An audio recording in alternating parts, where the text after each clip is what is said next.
Uh,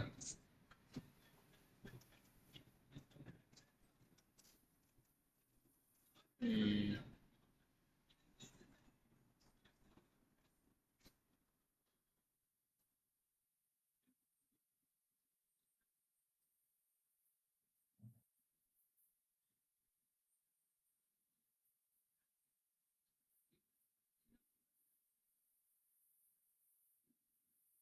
yeah.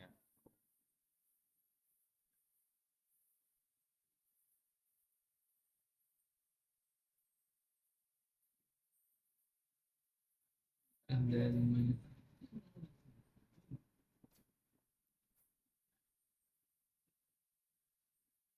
this.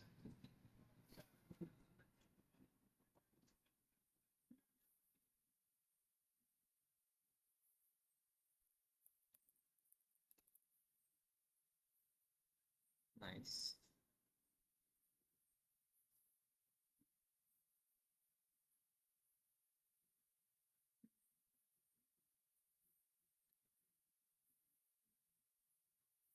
Okay.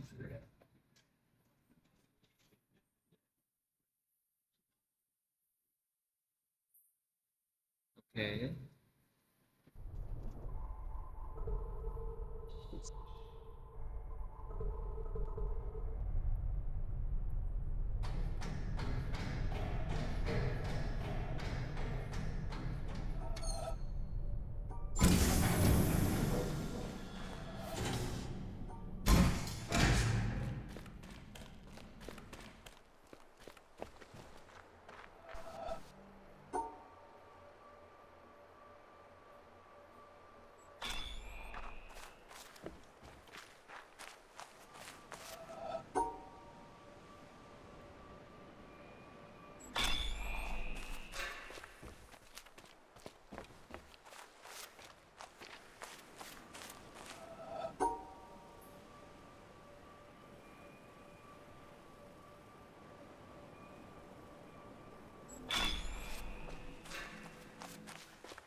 Why do you here you go me? So? Sweat. Do lah. I tore it up. Because I was asked to. What? No, I was actually asked to tear it up.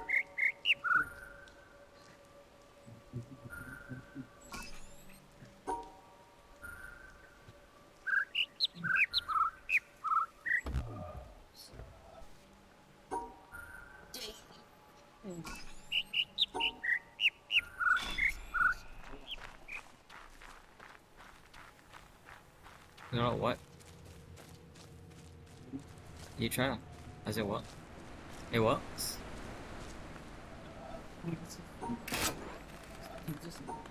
No idea.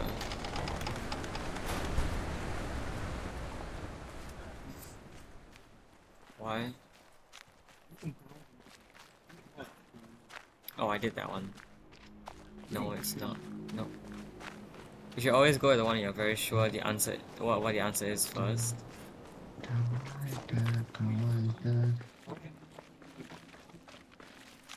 WSW is a compass direction. It stands for west, east, west. W what? W? WSW.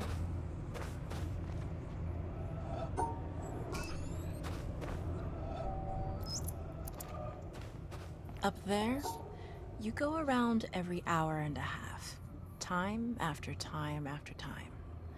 You wake up usually in the mornings, and just the way that the track of your orbits go, you wake up over the Mideast, over North Africa. Because you're one of ARC.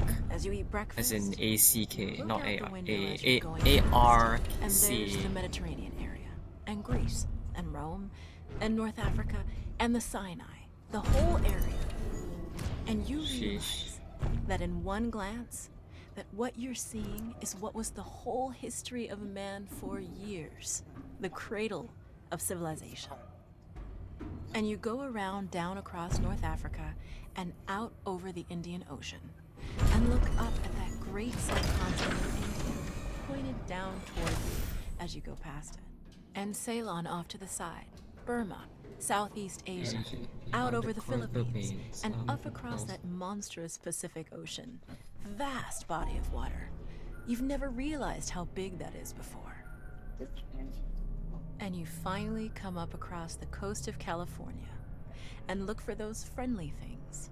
Los Angeles and Phoenix, and on across El Paso. And there's Houston. There's home. And you look, and sure enough, there's the Astrodome. And you identify with that, you know? It's an A attachment. pinch of salt. And down across New Orleans, and then looking down to the south, and there's the whole peninsula of Florida laid out. And all the hundreds of hours you spent flying across that route, down in the atmosphere, all that is friendly again. And you go out across the Atlantic Ocean and back across Africa. And you do it again, and again, and again. And that identity, that you identify with Houston, and then you identify with Los Angeles, and What? Phoenix, and New Orleans, and everything. And the next thing you recognize in yourself is you're identifying with North Africa.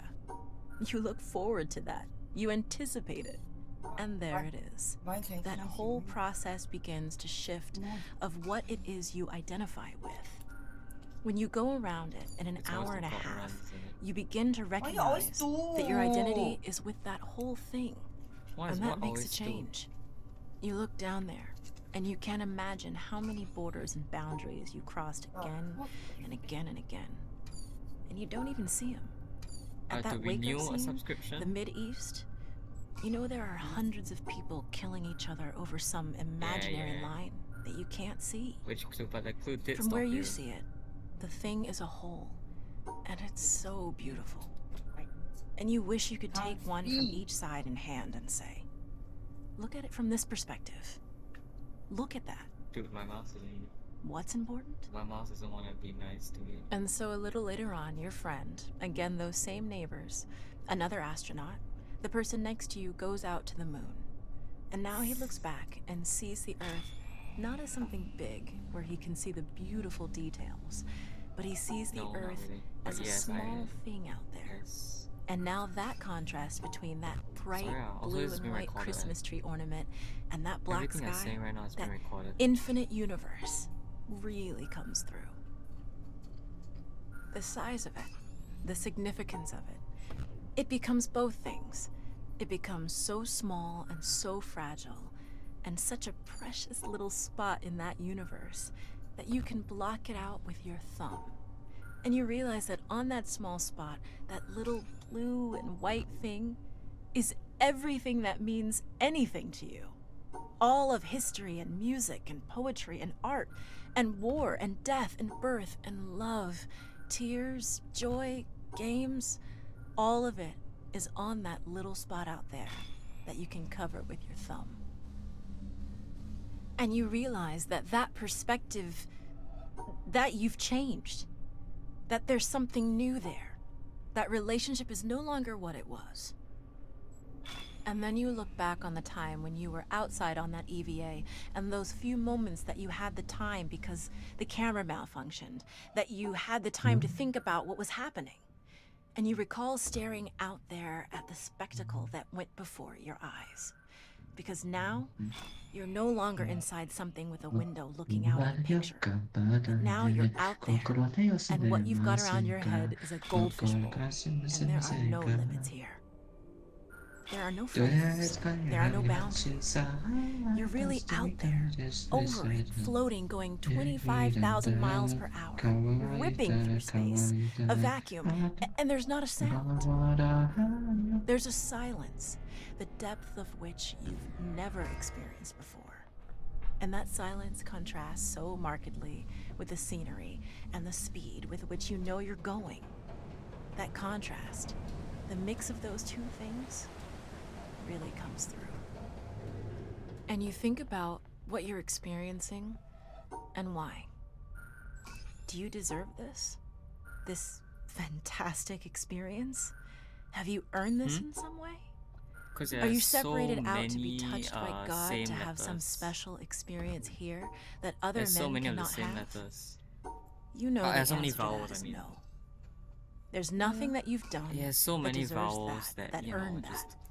It's not a special thing for you. Dude, I swear this is like a You know God very run. well at that moment, If I screw and it this comes up through to you so in meta powerfully puzzle, that you're the sensing element for man.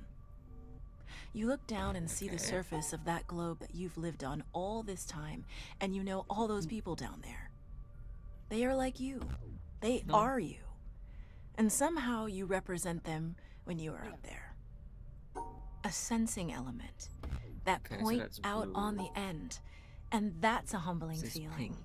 It's a feeling that says you have a responsibility. It's not for yourself.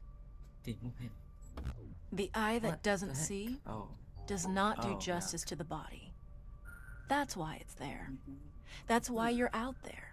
And somehow you recognize that you're a piece of this total life. You're out on that forefront and you have to bring that back somehow. And that becomes a rather special responsibility. It tells you something about your relationship with this thing we call life. And when you come back, there's a difference in that world now. There's a difference in that relationship between you and that planet, and you and all those other forms of life on that planet, because you've had that kind of experience. It's a difference, and it's so precious. And all through this, I've used the word you because it's not me. It's not Dave Scott. It's not Dick Gordon, Pete Conrad, John Glenn. It's you. It's us. It's we. It's life. It's had that experience. And it's not just my problem to integrate. It's not my challenge to integrate, my joy to integrate. It's yours. It's everybody's. What the heck? Russell Schweikart, 1975.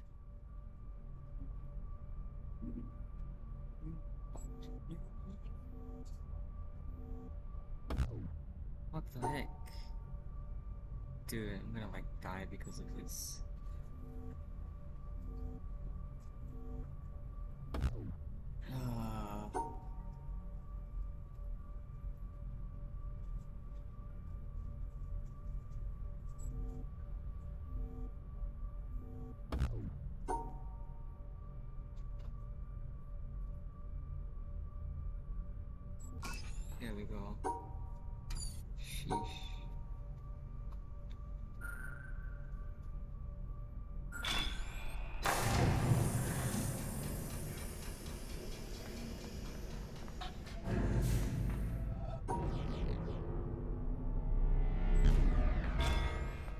Heck was that shape?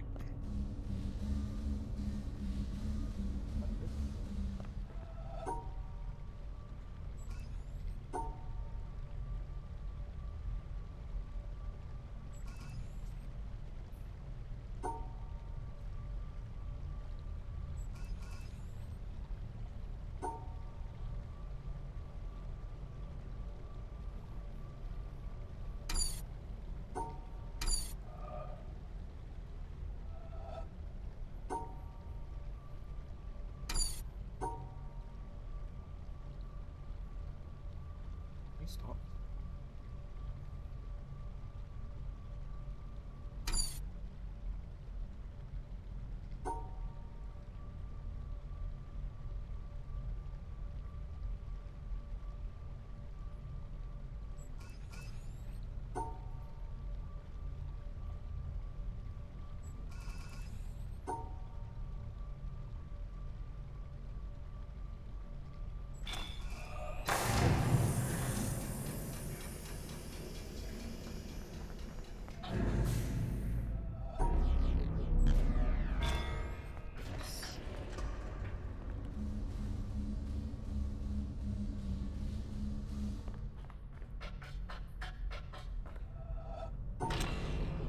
Oh, you say it like that.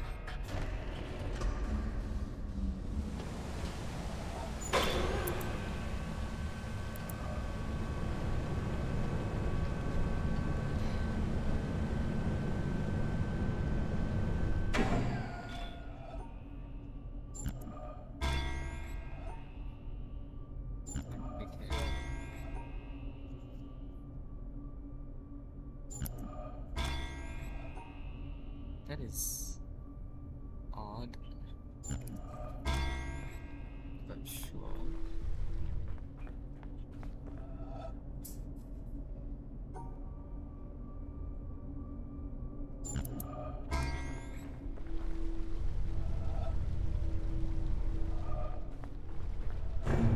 Okay, nice.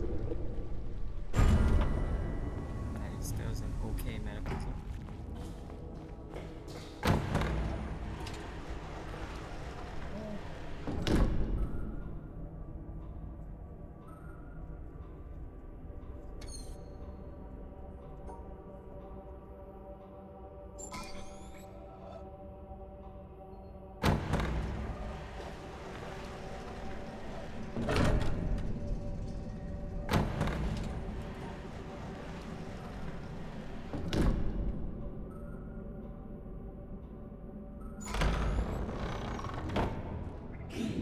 Stop smacking.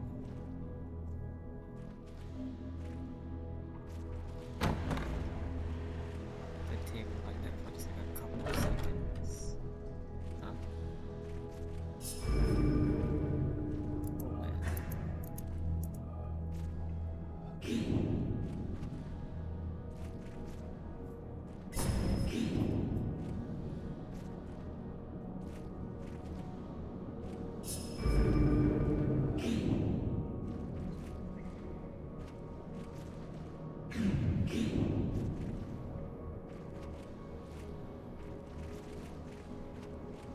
Okay, this looks like it's a doable thing. Wow, good job. This needs to be able to open.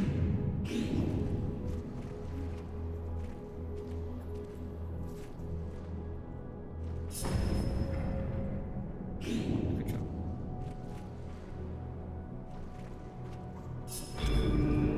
Good job. Because I didn't mute. Yeah, well, now you're distracting me, so it's very distracting. Good job.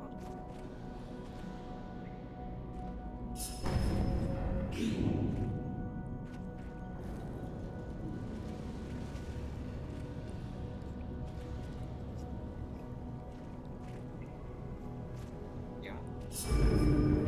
I'm just asking you to mimic.